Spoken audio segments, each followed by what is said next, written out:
ಎಲ್ಲರಿಗೂ ನಮಸ್ಕಾರ. ನಾವೆಲ್ಲರೂ ಇಷ್ಟಪಡುವಂಥ ಚಿಕ್ಕಿ ಅಥವಾ ಕಡಲೆ ಮಿಠಾಯಿನ ಹೇಗೆ ಮಾಡ್ದಂತ ತೋರಿಸ್ಕೊಡ್ತೀನಿ.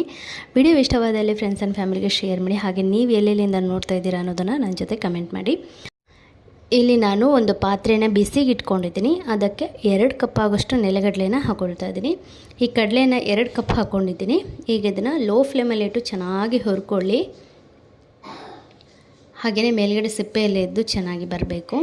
ಸೊ ಈಗ ಇದು ಚೆನ್ನಾಗಿ ಫ್ರೈ ಆಗಿದೆ. ನಾನೀಗ ಇದನ್ನೊಂದು ಪ್ಲೇಟಿಗೆ ಹಾಕ್ಕೊಳ್ತೀನಿ. ಇದು ತಣ್ಣಗಾಗಬೇಕು.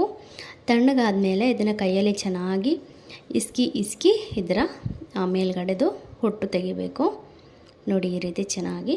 ಈಗ ನೋಡಿ ಪೂರ್ತಿಯಾಗಿ ತೆಗೆದಿಟ್ಕೊಂಡಿದ್ದೀನಿ. ಈಗ ಒಂದು 2 ಹಿಡಿಯಷ್ಟು ಮಿಕ್ಸಿ ಜಾರಿಗೆ ಹಾಕ್ಕೊಂಡು 1-2 ಪಲ್ಸ್ ಮಾಡಿದರೆ ಸಾಕು. ಪೂರ್ತಿ ಹುಡಿ ಆಗಬೇಕಂತೇನಿಲ್ಲ, ಪುಡಿ ಆಗಬಾರ್ದು. ಸೊ 1-2 ಪಲ್ಸ್ ಹೊಡ್ಕೊಂಡು ಇಟ್ಕೊಳ್ಳಿ. ನಂತರ ಅದೇ ಪಾತ್ರೆಗೆ 1/4 ಕಪ್ ಆಗೋಷ್ಟು ನೀರು, 1/4 ಕಪ್